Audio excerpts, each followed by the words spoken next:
So in this video, I wanted to address some psychological strategies, some interpersonal strategies to help support reconciliation work. I've been working full-time as a root worker, as a professional magician for almost a decade, and doing reconciliation work, helping couples get back together, returning lovers and ex-husbands and these kinds of things, makes up roughly, I'd say, 80% of the kind of spiritual work that I do for clients. And to be honest, the essence of reconciliation work is, in fact, in my opinion, healing. It is a kind of healing art.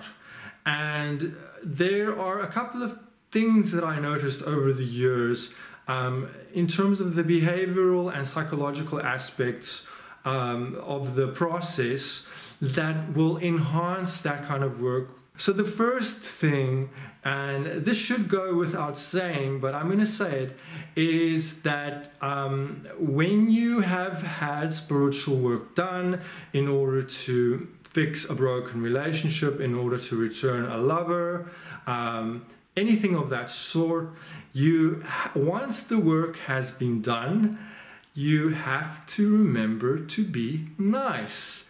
That means when you see the person again, when you communicate with them, you're going to be friendly, you're going to be warm and open, and you're going to try and build bridges and mend fences and basically stop being defensive or aggressive. And this may or may not seem obvious, but in fact, a lot of clients that come for spiritual work don't have that in mind. They are in fact hoping to get this other person crawling back to them to beg for forgiveness or something. And that really is unlikely. If you want this relationship back badly enough, then you have to look at it as a healing process, a way in which you're going to truly reconcile. And that means from your side, in order for that work to be successful, whether I've done the work for you or whether you've done the spell work yourself or you've got another worker to do that for you, you want to enhance that by being nice. You want to be open. You want to be kind, you want to be considerate with that person, right?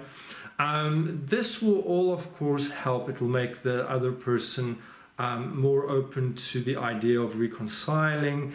It will open the channels of communication and will just have better results. There is a class of person or a class of client that I've seen that it feels to me that they want what I call a reconciliation of spite.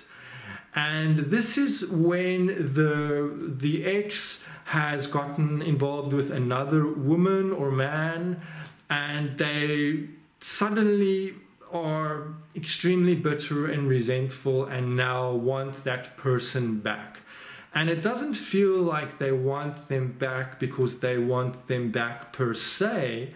It feels like they just don't want someone else to have them. Or they want them back in order to punish them. There is some sort of toxic element to this desire for reconciliation. And you can tell that in the vitriol, the hatefulness with which they describe this supposed lover. You can hear this in the way that they think about this person and the way that they feel about them. And often if I detect that, I will discourage the client from seeking reconciliation or wasting time and energy on spell work for that kind of situation, because your motives are murky.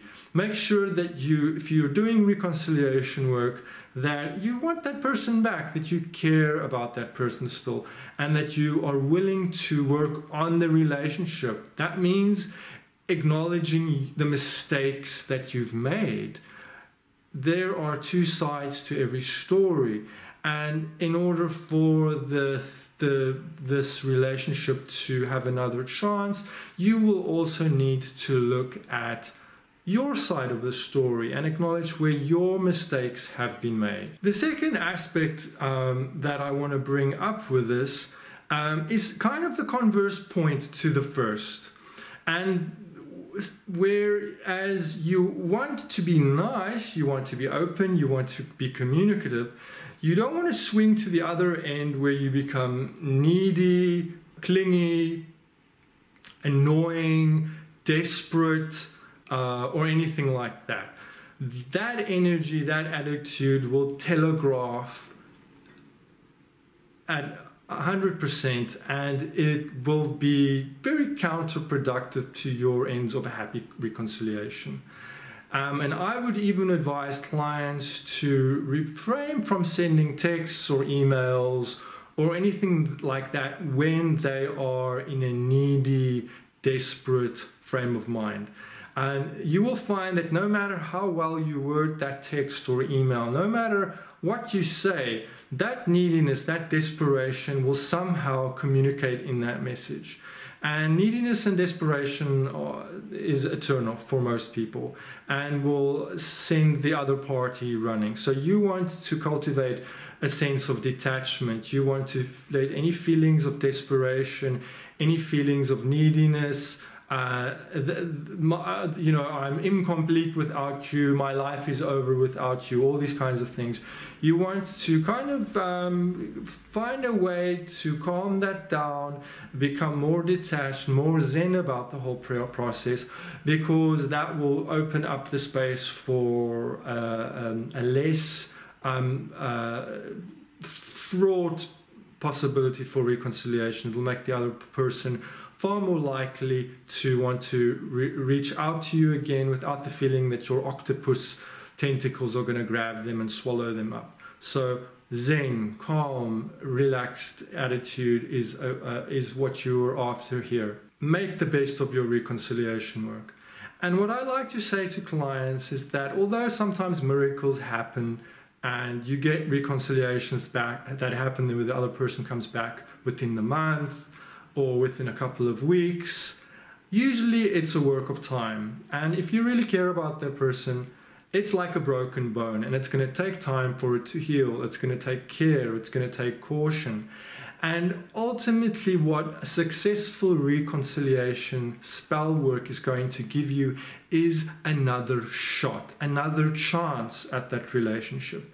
And what comes of that chance will be up to you. It will be up to you whether you're able to transcend and outgrow the toxic, destructive patterns that led to that breakup in the first place. And when that chance comes and you have another explosion of the same kind of negative energy, the same pattern of behavior, the same speech pattern, the same resentments, all these things, it's going to have the same result. You'll end up splitting up again. So you want to use that opportunity when reconciliation work comes. When that opportunity comes from reconciliation work, you want to use it well. Use it to bury the hatchet. Use it to forgive. Use it to really listen and open up to the other person. And do your best to heal the relationship and give it another chance. Then maybe you can move forward together and have that new chapter in your life together. So I trust that was helpful to you. Let me know your thoughts on this, and remember to like and to subscribe if you did enjoy this, and thank you for watching.